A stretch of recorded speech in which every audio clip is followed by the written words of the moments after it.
Hi kids, today we are here to take up the 25th lecture of derivative. आज हम continuity खत्म कर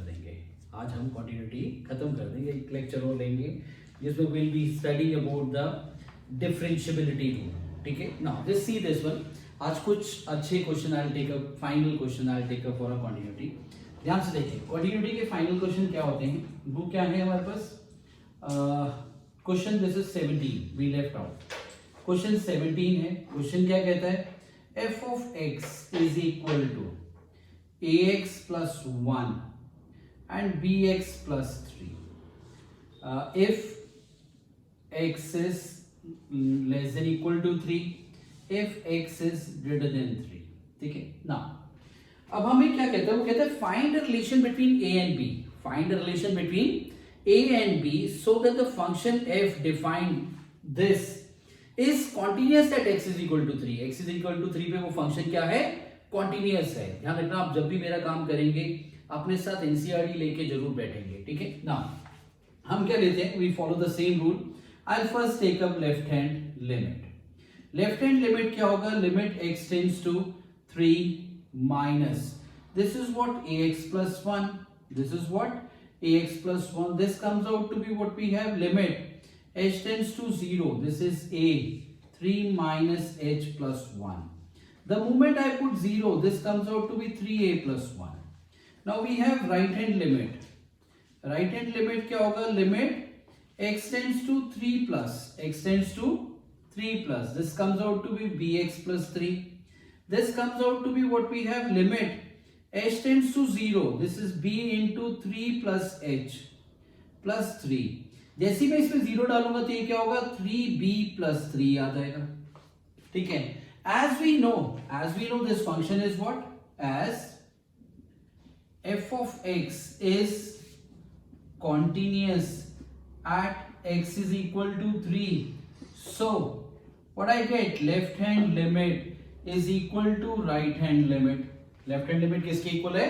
right hand limit के equal है. तो what I get from here? 3a plus 1 is equal to what we have 3b plus 3. तो ये क्या होगा? 3a minus 3b is equal to 2. ये क्या आ जाएगा? This comes out to be what we get.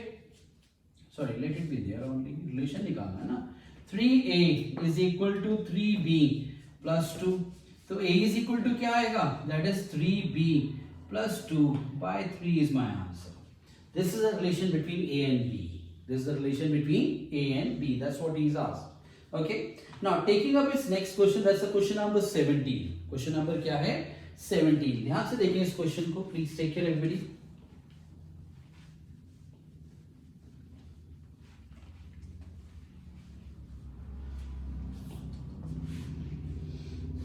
Question 18 देखें. क्वेश्चन 18 क्या कहता है? क्वेश्चन 18 मेरे को क्या कहता है? Just taking up another pen.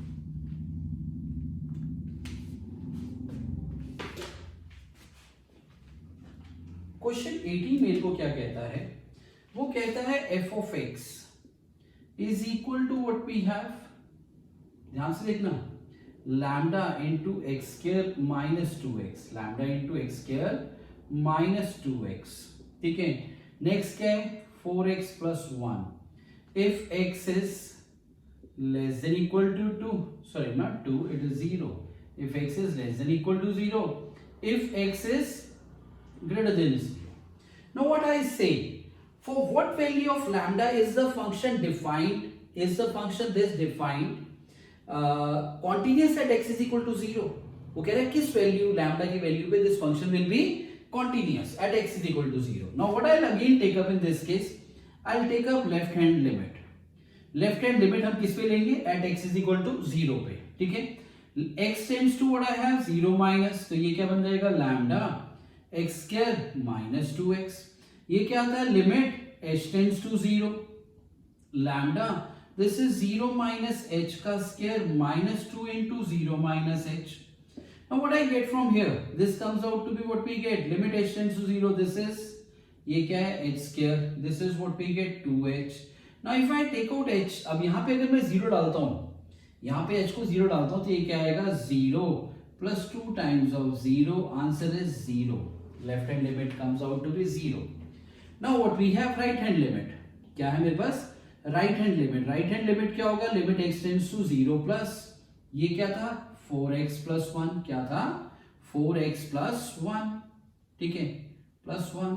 तो मेरे पास यहां पे क्या आता है limit h tends to 0, this is 4 into 0 plus h plus 1, the moment I put 0 I get the answer as 1, क्योंकि ये पूरा का पूरा तो क्या आ जाएगा 0 हो जाएगा, ठीक है।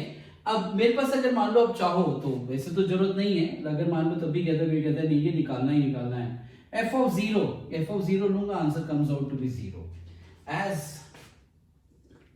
as left hand limit is not equal to right hand limit, तो what I get from here 0, as left hand ये नहीं लिखेंगे, now we will not write down, as मेरे पास यहाँ पे क्या है 0 is not equal to 1, so left hand limit is not equal to right hand limit, 0 1 के बराबर नहीं होता है, we all know it, 0 cannot be equal to 1, so left hand limit is not equal to right hand limit.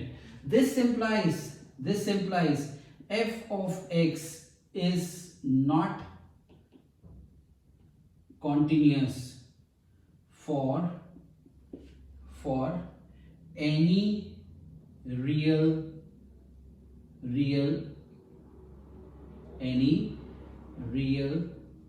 value of x। हमारे पास ये function cannot be made continuous for any real value of x, किसी भी x की real value के लिए ये function continuous नहीं हो सकता है। ध्यान रखना ये फंक्शन क्या है डिसकॉन्टिन्यूअस है, x इज इक्वल टू 0 से मेरे को लैम्डा की वैल्यू बोली थी, लैम्डा ही नहीं बचा, तो मेरे पास क्या है left hand limit is not equal to right hand limit, तो ऐसे दिस इज, हाँ अगर यहां पे क्या आ जाता, मान लो बाई चांस कोई क्वेश्चन ऐसा होता जिसमें लेफ्ट हैंड लिमिट और राइट हैंड लिमिट दोनों बराबर आ जाते तो, और लैम्डा फिर भी ना बचता, तो मैं इस क्वेश्चन में क्या कहता कि this function is continuous for all real value of lambda, जैसे बराबर नहीं आए और लैम्डा भी नहीं बच रहा, तो आई से this function is not continuous for any real value of lambda, this function is not continuous for any real value of lambda. Same भी अगर ये दोनों बराबर आ जाते तो मैं ये कहता कि this function is continuous for all real values of lambda. I hope this is clear to you, पक्का।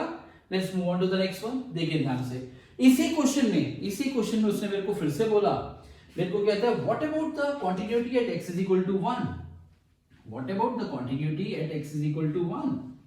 ध्यान से देखें, x is equal to 1, क्या बोल रहा है continuity किस पे चेक करना है, at x is equal to 1, तो मैं क्या लेकर चलता हूं इसमें लेफ्ट हैंड लिमिट लेते हैं, लेफ्ट हैंड लिमिट क्या है limit x tends to 1 minus मतलब 1 से थोड़ा सा छोटा भी क्या होगा 0 से बड़ा होगा, तो वो क्या है 4x प्लस 1, तो ये क्या आएगा लिमिट, तो ये क्या आएगा 4 इंटू 1 माइनस h प्लस 1, जैसे यहां डालोगे तो ये क्या आएगा 4 plus 1 that makes it 5। Now next we have is right hand limit, next मेरे पास क्या आता है right hand limit x tends to what we are having 1 plus, क्या आता है 1 प्लस स्लाइटली मोर देन 1, तो ये क्या आएगा लिमिट h टेंड्स टू 0, तो ये क्या आएगा 4 इंटू 1 प्लस h प्लस 1, इसमें 0 डालना है तो ये क्या आएगा 4 प्लस 1 दैट मेक यू 5।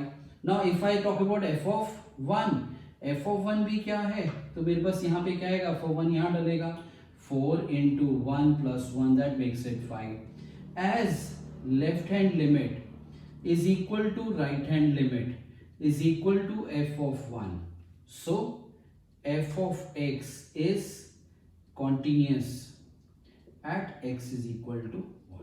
हाँ यहाँ पे कहीं वो पूछता है for what value of lambda, तो I'll say for all real value of lambda this function is continuous, क्योंकि again lambda is not visible anywhere, तो lambda वहां पे कोई फर्क डालेगा ही नहीं, इस पूरे फंक्शन में लैम्डा कोई फर्क डालेगा ही नहीं, ठीक है। Now let's take up the next question, that's the question number 19। क्या है क्वेश्चन नंबर 19?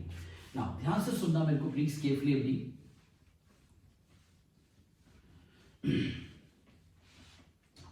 वो क्या कहता है 19th क्वेश्चन में उसने क्या बोला मेरे को, ठीक है, वो कहता है मेरे पास g of x is given to you। Before I start up with this ध्यान से सुने, ये जो फंक्शन है it is what greatest integral function. ये क्या है? Greatest integral function. ऐसे स्मॉलेस्ट इंटीग्रल फंक्शन भी होता है। ग्रेटेस्ट इंटीग्रल फंक्शन का मतलब क्या होता है? नाउ ये फंक्शन है, ध्यान रखना, this is a function. I don't know आपने 11th में पढ़ा या नहीं पढ़ा, I am just explaining it to you. ये एक फंक्शन है। फंक्शन ये क्या है? F of X is this. अब इसमें आप जब भी फंक्शन के, कोई भी फंक्शन के बारे में जब आप बात करेंगे ना, उस फंक्शन में डोमेन और रेंज होता है। डोमेन मतलब उसमें डलता क्या है, रेंज मतलब उसमें निकलता क्या है। What are the possible outcomes I can have, what are the possible values I can put, मैं इसमें डाल सकता हूँ so that I get a defined range, so that I get a defined range। ठीक है। इसका when I talk about domain, domain is what? all real numbers। domain इसका क्या है? all real numbers। fine। when I say range, range क्या होता है? range is only integer, range is only integer। I कह लो या हम ये भी कहते हैं capital Z, only integers, nothing other than that। range is only integers, सिर्फ integers आएंगे। मतलब इसका आंसर कैन बी 0, 1, 2, 3, 4, 5, ये सभी इसका जो रिजल्ट आएगा वो फाइनल इंटीजर आएगा। जैसे मान लो मैं यहाँ पे डालता हूँ f of x, ये था, मैंने मान लो यहाँ पे लिया f of 2। f of 2 का आंसर 2 है। f of 2 का आंसर क्या है? 2 है। Now if I write down the answer as 2.5, 2.5 अगर मैं डलेगा, ये नॉन इंटीग्रल नंबर था जो डला, ये क्या है? नॉन इंटीग्रल नंबर है। अगर इंटीजर डलेगा तो वही इंटीजर आंसर है। अगर इसमें कोई नॉन इंटीग्रल नंबर डालोगे तो उसमें चेक करोगे कि वो कौन से दो इंटीजर्स के बीच में लाई करते हैं। जैसे 2.5 कौन से दो इंटीजर्स के बीच में लाई कर रहा है? 2 और 3 किसके बीच में लाई करता है? सॉरी नॉट और, 2 एंड 3 के बीच में लाई करता है। जो छोटा इंटीजर होगा that is what my answer.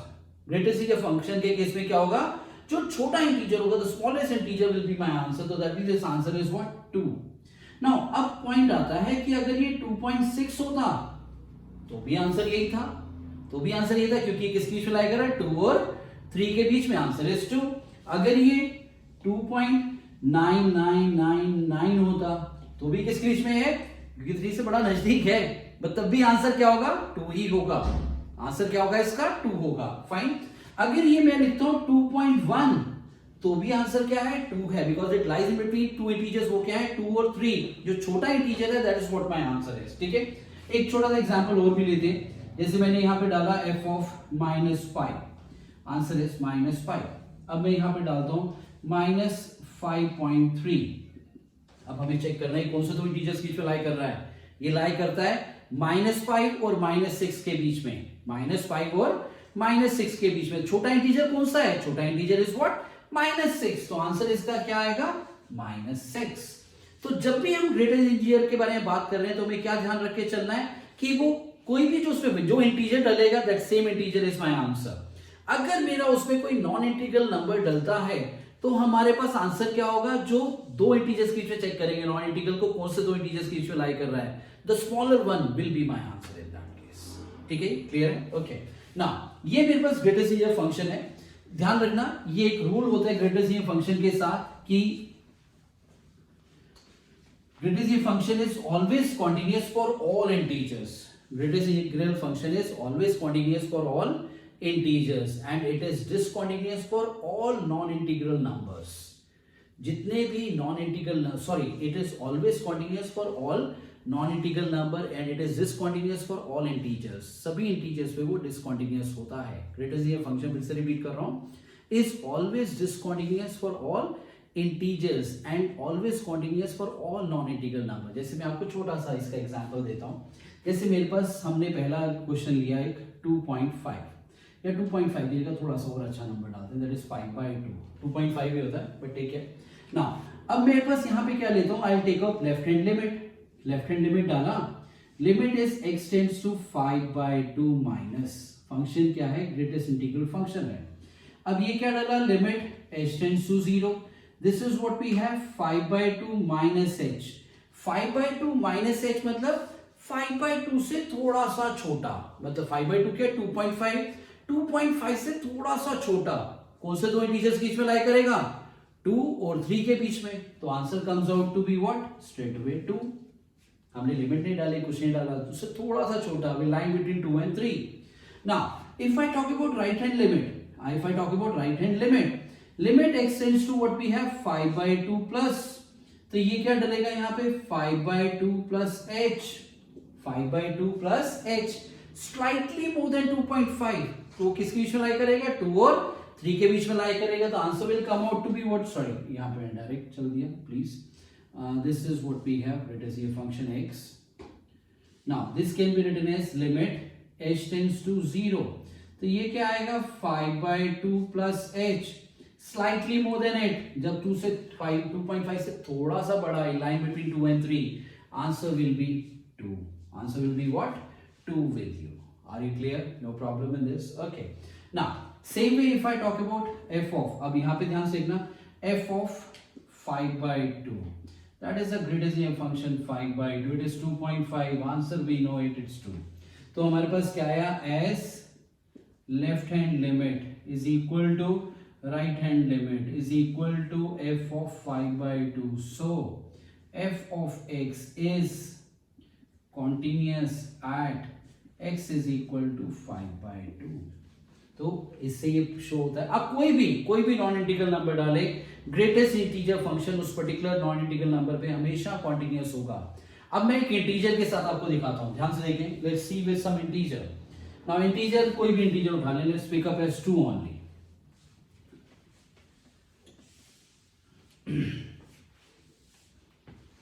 Now at x is equal to 2, I'll take up left hand limit.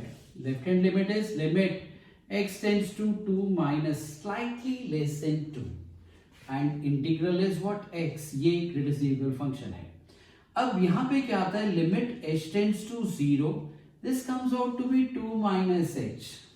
2 minus h means slightly less than 2. slightly less than 2 बोलते हैं, ये किनके बीच में आ गया, 1 और 2 के बीच में आ गया. किसके बीच में आ गया, 1 और 2 के बीच में आ गया. 1 और 2 के बीच में, तो आंसर क्या होगा, जो छोटा है, आंसर जो है वो क्या होगा, जो छोटा है. राइट हैंड लिमिट क्या होगा, limit x tends to what we have 2 plus, this is this integral function, तो it comes out to be what, limit h tends to 0, तो ये क्या आएगा 2 plus h. 2 plus h means slightly more than 2, तो in line between what, 2 और 3 के बीच में. The answer comes out to be 2. As left hand limit is not equal to right hand limit, so f of x is discontinuous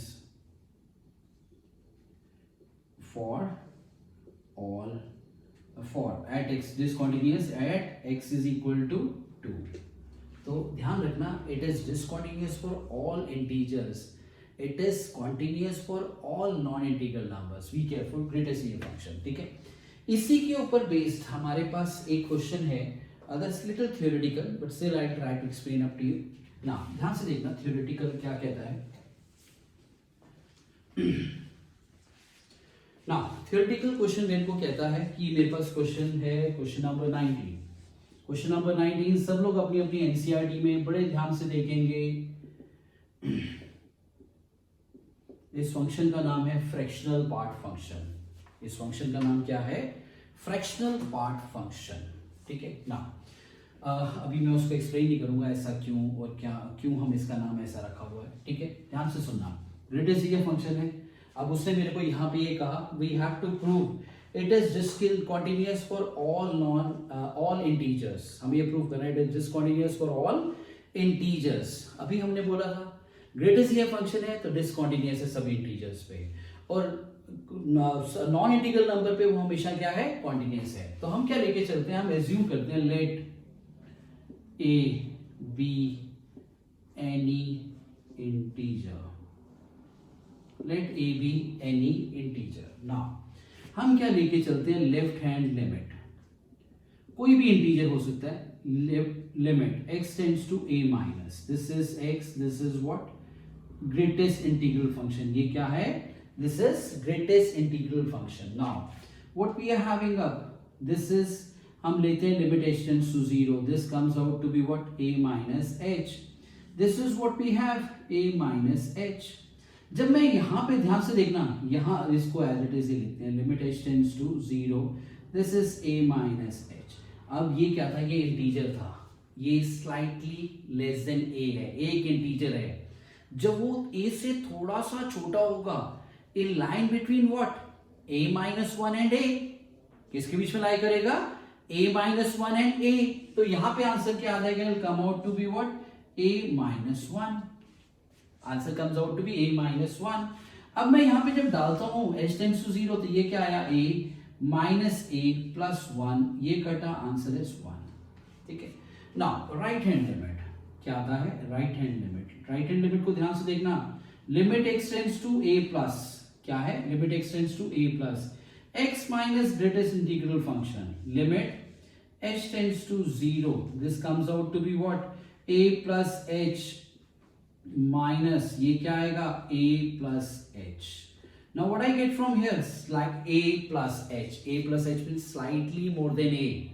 तो कौन से दो integer, a एक इंटीजर है, अगर वो थोड़ा सा बड़ा है a से, तो ये किसके बीच में लाई करेगा, a और a plus 1 के बीच में, किसके बीच में लाई करेगा, a और a प्लस वन के बीच में लाई करेगा। Now what I get from here, तो जब वो a और a प्लस वन के बीच में लाई करेगा, तो आंसर क्या होगा उस केस में, answer will be what, a, it is a। तो व्हेन आई पुट दिस, तो मेरे पास क्या आता है, a minus a, answer is 0, a minus a, answer is 0।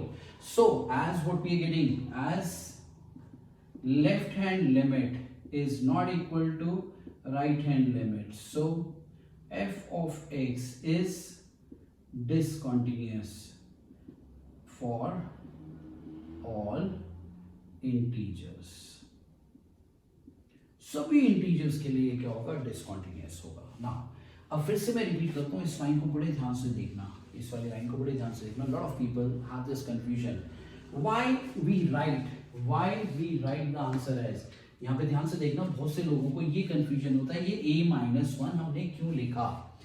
ध्यान से देखना, मान लो अगर मैं कहता हूँ 5 एक इंटीजर है, 5 से थोड़ा सा कम, 5 माइनस h करूंगा, तो 5 से थोड़ा सा कम, will line between 4 and 5, answer is what, 4। अगर ये क्या होता, 6 माइनस h, तो 6 से थोड़ा सा कम, आंसर क्या आता, लाई किसके बीच में करता, 5 और 6 के बीच में, आंसर इज 5। ऐसे अगर मैं लिखता 7 माइनस h, तो 7 माइनस h मींस h 7 से थोड़ा सा कम, तो आंसर क्या होता है, किसके बीच में लाई करता, 6 और 7 के बीच में, आंसर इज व्हाट, 6। अब यहां पे बड़े ध्यान से नोट करना, ये आंसर क्या आया, 5 माइनस 1, 4 क्या आया, 5 माइनस 1, ये वाला आंसर क्या था, 6 माइनस 1, क्योंकि यहाँ 6 था, यहाँ पे 7 था, तो आपका आंसर क्या आया, 7 माइनस 1 को 6 आ गया। तो यहाँ पे अगर a था, तो आंसर क्या आया, a माइनस 1। नंबर नहीं लिख सकते थे, तो इसलिए हमने उसको a माइनस 1 लिख दिया। ठीक है, सो ध्यान रखना, lot of people have the confusion in this point कि a माइनस 1 कैसे आया। I hope now this must be clear to you.